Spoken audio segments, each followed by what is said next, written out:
I've been walking in circles all afternoon, from room to room to room, running my hand along the bookshelf, hoping to lose myself or find myself in details.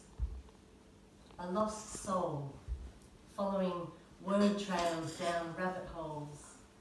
I wasn't feeling very well, so I carved a small space in my house, the shape of a cracked shell, and there I fell.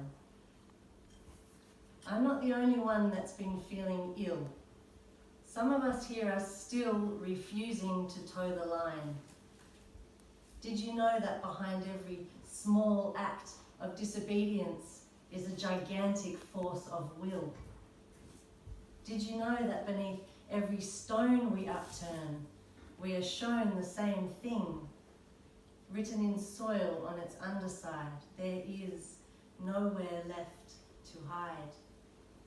And there is great danger when we don't look behind.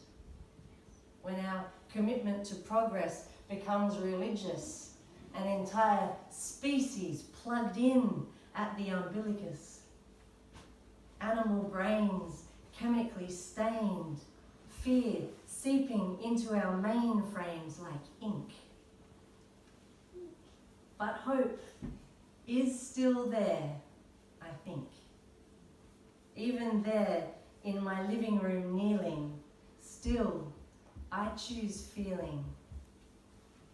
Despite the tethers and the dread, despite the lies that we're fed, I would rather be sensitive than dead.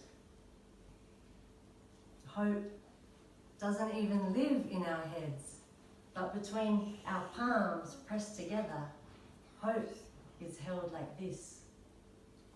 Like the kiss of a butterfly wing held through the ages between waxy pages, secured with a pin, its placement exact, its memory of breezes and flowers and flight perfectly intact.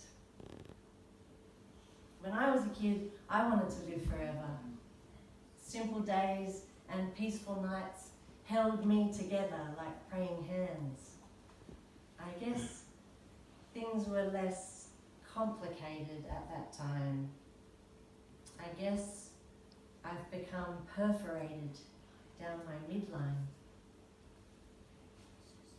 Can we remember to value the old, to hold hands with the young, to listen deeply to strangers who speak in baffling tongues?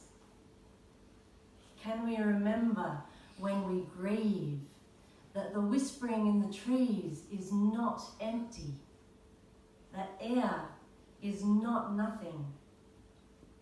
Can we remember to taste the microbial intelligence in our lungs each time we draw breath? Can we remember that the drumming is constant, even beyond death? Can we remember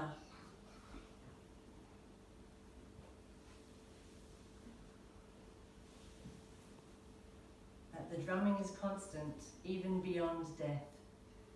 Even if we don't agree to dance with each other, we are given every chance to be held by our mother.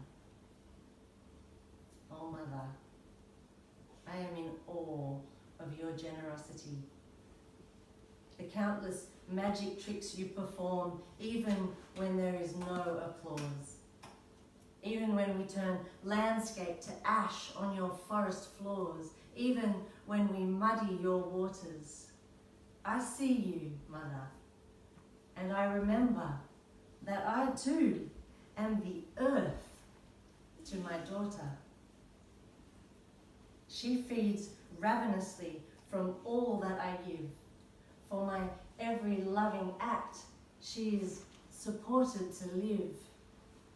And I'm getting better at knowing when to be kind and when to be tough. But sometimes I just don't know if I'm generous enough. How can I be as generous as an entire planet for her? How can I keep her safe? This is why I fall. Because there is so much at stake. So I'm holding her tiny hands. I'm feeding her with all that I hope for and all that I don't